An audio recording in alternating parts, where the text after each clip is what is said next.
I've spent the last 28 years, and this is my life for the last 28 years, a Spitfire.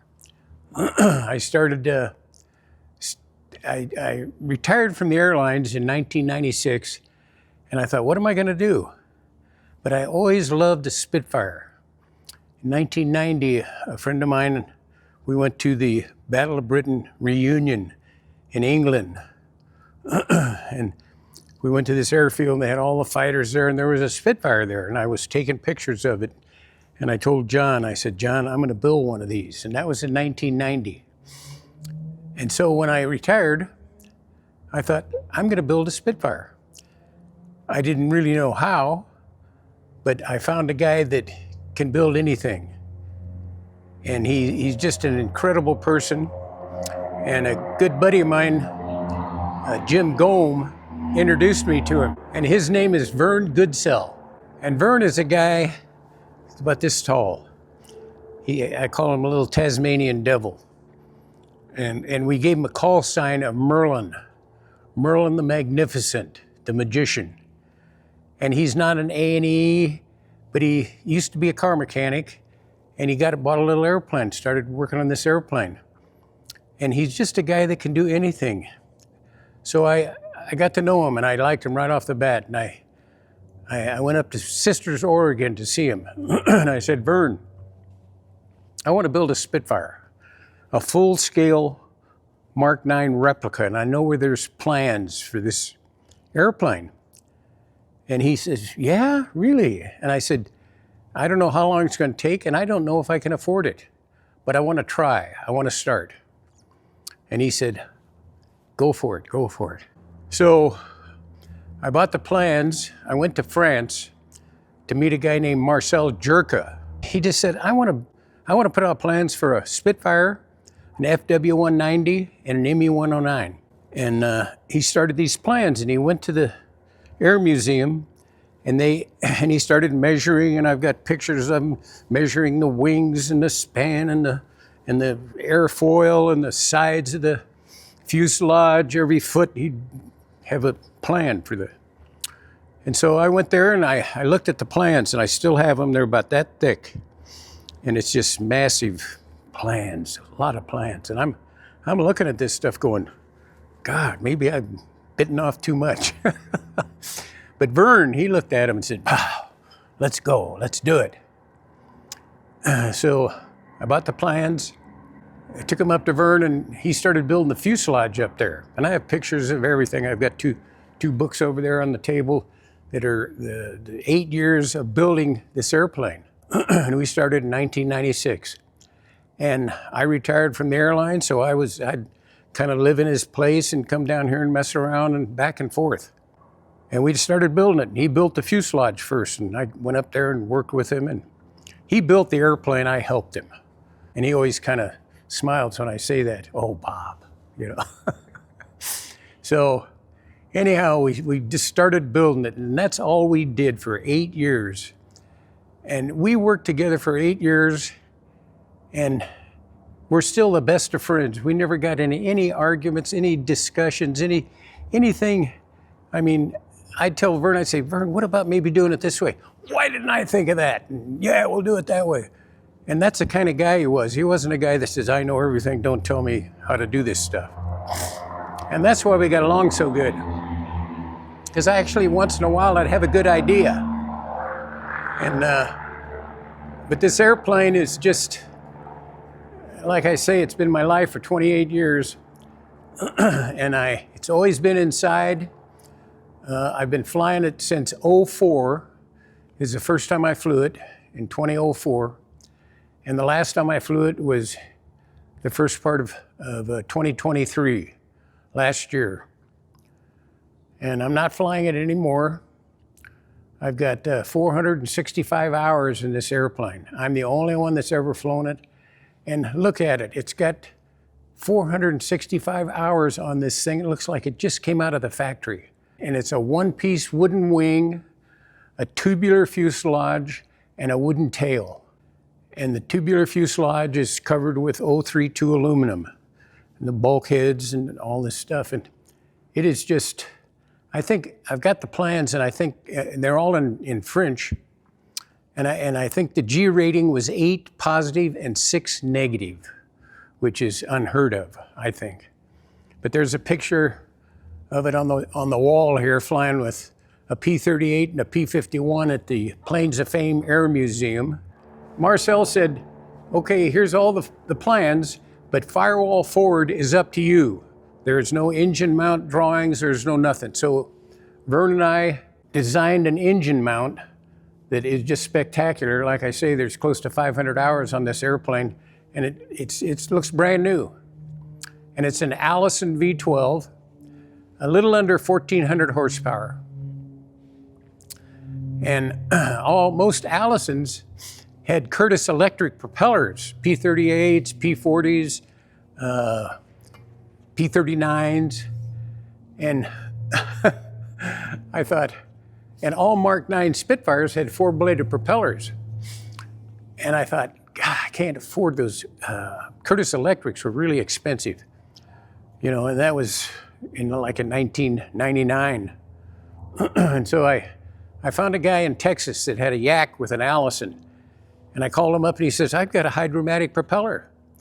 So I went down to see him. And he says, all you do is take this little plug out of the nose case, put a hydraulic prop governor on instead of electric prop governor, and you got a hydromatic propeller. This is a propeller off a DC-3, like that picture back there.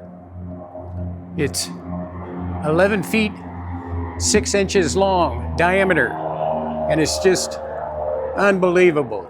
I'll come in the hangar door and I'll come over here and I'll just hug this propeller, because every time I come in here, I can't believe that this is my airplane and that Vern and I built it. To this day, I open that door and I look at this thing and I just go, oh my God, how did we ever do it? But it's magnificent. So it was firewall forward was up to us. And Vern, he just built, I can't brag on him enough. He completely wired the airplane. We have a spray bar system in the radiators. We had those square radiators. Those are the coolant radiators. We had those built, and the round radiators are oil coolers, I think out of a DC-3, oil coolers. I think they had 3 in each nacelle. And we built the landing gear, everything. I mean, all that stuff. Oh, after about 100 hours, we put these cannons on the spit, because these are 20 millimeter cannons, and we got this 20 millimeter diameter pipe, and Vern put riflings in here. So you stick your finger in here and go, oh my God, there's riflings in there. That's the kind of guy Vern was. He was just, look at these things, they're just beautiful. And when you fly, you look out and you see these big guns sticking out. It just, I have a hard time talking about it. And we just ran it yesterday, and you see the tint on the exhaust pipes, especially this one right here, from hot. But it just kind of turns, the other ones are pretty much, but this is, it just made them look better. And those are actually, I met a guy up near Reno, and he was putting Allisons in Yaks, and I didn't have any exhaust pipes. And he says, well, I'm getting some made in Germany or somewhere, $2,200. And I gave him $2,200, and he says, about a month and a half. And I told some people that, and they said, oh my God, you gave that guy $2,200, you'll never see exhaust pipes or $2,200 again. He's kind of a crook. He kind of got a bad reputation. And I went, oh, well, you win a few, you lose a few. So a month and a half, he calls me, your pipes are ready. I flew up there in my midget Mustang, and he gave me these pipes, and they're all different. Normally, they'd all be the same, but we actually had to cut this one. You can see the cut on it, because it was bent in too much. Vern cut it and bent it back out, and they just work perfect. And I polished them with my buffer, and they're just gorgeous. You don't see anybody with pipes like that. P-51s, they don't have that. And it just, like I say, it's kind of hard to talk about it because there's so much, like I say, 28 years of my life is right here. And now I'm going to sell it. And it's a funny thing because I thought when I put this up for sale, and I started at about $900,000 because a real one is 3, 4, 5 million bucks. And I thought, look at this thing. It's shinier, nicer than a real one. There's nothing like a real Spitfire. I would never say this is better because it's not. But it's as close as anybody would ever get to flying a real one. And as far as I know, this is the only flying full-scale Mark 9 replica in the world. There's one hanging in a hangar in Oshkosh. A guy built one, not from these plans, but from another guy. And it has an Allison in it, but he died. And I don't think the airplane will ever fly. It has a 3-piece wing, has a center section and wings, and it's kind of weird, but I guess it could fly if they wanted to, but I don't think the EAA will ever put it together and make it flyable. But it's hanging up in the ceiling, and it looks cool up there. But that's the only other one I know. Well, Bob, can we look inside the cockpit? Absolutely. And a lot of Spitfires had clip wings. That's a real Spitfire pitot tube. The yoke is real and the seat is real. Authentic units. And I've got servo tabs on these ailerons. One on the other side doing the same thing. And it's like hydraulic assist. Without those things, at 250 pull up and you kind of had to roll it. Now you pull it up and go, and it goes, ooh. For like a 10% effort, I got 100% return. And there is a Focke-Wulf FW190 in Prescott being built. And it's full scale, just like this from Marcel Jerka. And it's kind of on hold right now, I think. But the cockpit is magnificent. It's got a hydraulic pump in there, just like in the movie Dunkirk. When the guys that I think it might have been Steve Hinton, landing a real Spitfire Mark I on the beach. And the guy that directed and produced that movie doesn't like CGI stuff. He's a guy that they went all over the world to find stuff for this movie. Like these battle cruisers that would pick up troops, and they towed this thing back halfway across the world and restored it for this movie. And they flew these 3 Mark I or Mark V Spitfires, 3-bladed props, and only 1 radiator. And then they had an oil cooler over here on this side. But it was the same airplane. I mean, a 36-10-foot wingspan, and I think those had about probably 1,300 horsepower, and the Merlin-powered Spitfires are 1,700 horsepower, same engine that the P-51 has. P-51 got them to build them. They started building Merlins for Mustangs. But it's very cool. What could you tell us about the cockpit? It's just snug. You get in there and it's a lot snugger than a real one because there's bars, and so it's pretty narrow. But I mean, where are you going in this thing? You get in there and it's comfortable and nice, and you shut this door, slide the canopy, and it's just, like I say, I ran it up yesterday and I know I could just taxi out and take off. I just feel so good in this airplane. And a Mark 9 never had a gun sight, but I love that gun sight. So I put that in there just for the fun of it. And all Spitfires had mirrors, rear view mirrors. And Vern and I were walking down the street in Sisters one day, and I said, Vern, we got to find a mirror. And you could buy a mirror for $200 or $300, and you know, a real mirror. So I said, Vern, let's go. And we walked by this kitchen implement shop, and there's all these ladles hanging along the wall. And we walk in there, and Vern looks around and says, get that. And I pulled it off, and we paid for it. It was $3 or something. And now we need a mirror. So we went over to one of the auto parts stores and looked around, and here's this mirror, and we put it, and it just fits right there. And so we go back to the shop, and he cuts the handle off, puts the mirror in, screws it in, builds a little stanchion, screws it on the top of the windshield. $12.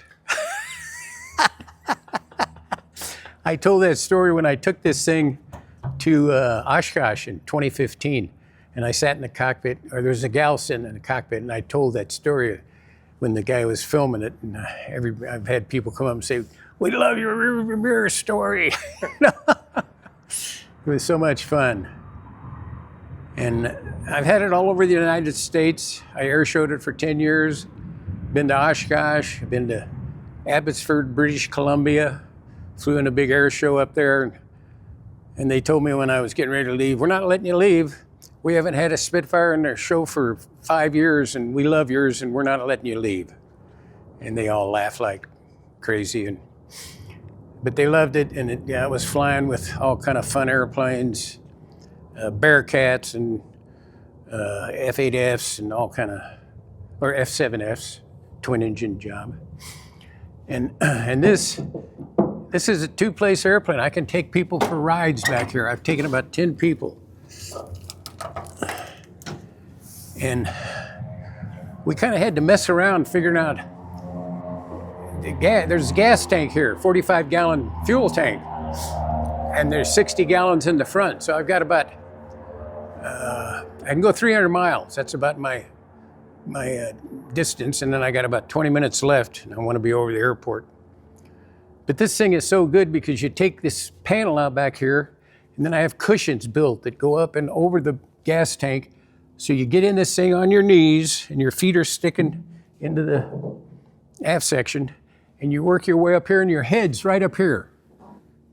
And you're like this, and you're just looking out these windows, and it's beautiful. I've got a seat belt, I've got a headset, and I think that I don't know if there's any two-place Spitfires flying in the United States. I know there's in museums and stuff, but I think you have to go to England to get a ride in a Spitfire, and then you're probably talking, $2,000 or something for 30 minutes. I've taken a lot of guys in this thing, and they love it. So I just don't have any fuel in there, and so it doesn't matter because it flies. The CG is just hardly not affected at all. With a full back tank, you can feel you pull into a tight turn and gives a little. So you be careful if you have people back there or fuel. But it works beautiful. It's comfortable. I've had a guy in here, the guy that built my Allison engine, and he's about 6'2", and he got in here and he was fine. He worked his way up in there and went out and flew around behind his Allison, and he loved it. I've been told that any pilot should fly a Spitfire at least one time in his life. Oh my God. And if a person's ever going to have a chance at flying a Spitfire, it would be this one because it doesn't cost, like you said, $3 or $4 million, $4 or $5 million. And you could get this for under $1 million. And if several people went in and bought it, it would be affordable for somebody to own, probably less than they'd own their Beechcraft or something they have. Absolutely. And I thought, when I put this thing up for sale, because every pilot knows that there's going to be a day that, it's time to quit. I'm going to be 87 in a couple of months, and I've had a great life. I've been flying for 70 years, and I'm starting to be okay with it. It's taken about a year to go, okay, you don't need to do this anymore. You've done it all. You've flown everything you'd want to fly. And this thing, I thought they'd be clamoring at the door to buy it when I put it up for sale, and I put it up for, I think $900,000, not a call, and got it down to about $7, and still I've had about 2 or 3 people come and sit in it. But it's a new generation. People are more interested in Cubs with big tires that they can go out and land, and it's, you know, hey, that's the way life is. And stuff like this, this thing is so, in my ad, I say, hey, get 3 or 4 guys and go in a couple hundred a piece and buy this airplane. You don't have to insure this for a gazillion dollars like guys with Mustangs and real Spitfires. You know, if you insure it, it's going to be $5,000 a year or more. But this thing is so cool because you can replace that DC-3 propeller for, I've got $6,000 in that propeller. I bought it brand new in 1990. Well, now you might get $10,000, $15,000 in a overhauled ham standard propeller. So that's that, and you might grind the radiators off. Well, I've got another set of radiators that were leaking, and I had some new ones built, so I got radiators. So if you belt it in, and maybe if you did it in the grass or the dirt, you probably wouldn't even go through that 060 aluminum belly on the coolant radiators. And that's all you're gonna hurt on this airplane. It's got a tail wheel. You're not gonna hurt anything. Keep the flaps up so you don't screw those up. And it stalls clean at 65 miles an hour. Miles, not knots, miles. And it's just this nice docile, you know, just flare you, 3-pointed, tail low wheel landing, tail low takeoff, because in level flight, there's 2 inches of clearance from the prop hitting the runway. But when you get going, it lifts up on the struts, so you're getting 5 inches. But you do a tail low, everything. Take off, the tail comes up a little, and then it just flies off so nice. Well, I can tell you right now, one day I was in Cottonwood having coffee. I flew over there, one of my airplanes, and we're all having, a bunch of pilots, we're all having coffee in a hangar. And a friend of ours, a friend of Bob's, he invited Bob over for coffee, and Bob landed this thing in Cottonwood, and we're out there and a coffee in a tea hangar. And I tell you what, that was the coolest day. If you were there, it just gives me goosebumps just thinking about it. It was unbelievably cool. Well, like I say, when I'd get ready to fly this, knowing I'm going out somewhere, I'd come out here the night before and clean it all and check it and check everything. And when it's a little cool, I plug in my oil heater and it heats the oil up. And it's just, like I say, it's like I walked in here and, my God, it's been around for damn near 20 years. I've been messing with this airplane. And it doesn't have a locking tail wheel. I think a Mustang, I'm trying to remember. I think in a Mustang, you pull the stick back and then the tail wheel locks. And I think a G model T6 was like that. But there's no locking tail wheel. And I've seen Spitfires land and that tail wheel will spin. Apparently it's up too much. Maybe, I don't know if they air the strut or whatever, but this thing is solid as a rock. And we built it to look like a real Spitfire tail wheel. And, you know, Vern built all that and did it, and it's got a little air charge in there for the little piston that's in there. And it's just, it's so simple. We put lead in these elevators are balanced, they got lead in them, and they just work so damn nice. And there's a little trim tab that works these elevator trims, but Vern built this to make it look like the real one. This is what the real one looks like, but underneath here, there's a little clevis and runs the trim tab. And a Spitfire, this big rudder is just magnificent. It's just got such great ground control handling, and this is a manual trim because it's too big for a little motor. And I flew this thing the first time, and it flew perfect, and we didn't do anything. We didn't change anything. It was perfect weight and balance. It's just, and I put a little camera up here and have some great videos, and there's one on the wingtip and one on the cockpit. And my kid's a hell of a photographer, and he made some great movies. If you get on the internet and pull up Bob Deford's full-scale Mark 9 Spitfire, there's probably 10 cool videos. And I mean, they're really neat. There's some great stuff. And there it is. I just come in here and drink a pop or something and sit in my chair and turn the music up and lower the door a little. And I'm in hog heaven. I took it to Oshkosh in 2015, and they don't give too many of these out, but it's a Lindy Award for my Spitfire. I did not know you had a Lindy for this. Isn't that cool? Oh man. And I'm at Oshkosh, and they wouldn't let me park with the fighters because it's a Homebuilt. So I parked across the road, and people would come by and say, "What the hell are you doing over here?" And they're getting ready to fly the show, and this big lanky guy comes up with he had a British mustache. And he said, "I say, you're the only Spitfire on the airport. And would you consider flying with a Lancaster and a Mosquito?" And I went, "Oh, what? And I went, I said, "Oh, okay, I guess so." He said, "We're going to do a nice Vic. We'll be loose. Just fly on the Mosquito, and we'll do I'll lead in the Lancaster, and the Mosquito, and the Spitfire." And here we fly by and make some flybys, and I mean, I'm going, can it get any better? I mean, I just flew with two airplanes that are probably a couple of the most famous airplanes in the world. I took the cowl off when I got to Oshkosh and just looked at it and checked things, and it just ran beautiful the whole time. And I know a real Spitfire, you fly it for 1 hour and you work on it for 10. They're maintenance nightmares.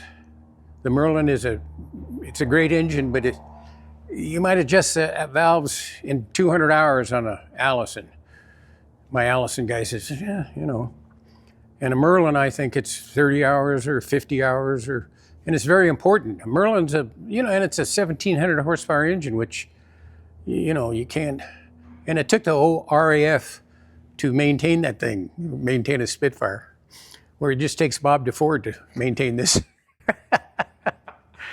But like I say, I mean, I would never, a real Spitfire is the living end, but you got to be a millionaire to own one of those things, or a Mustang, or a World War II airplane.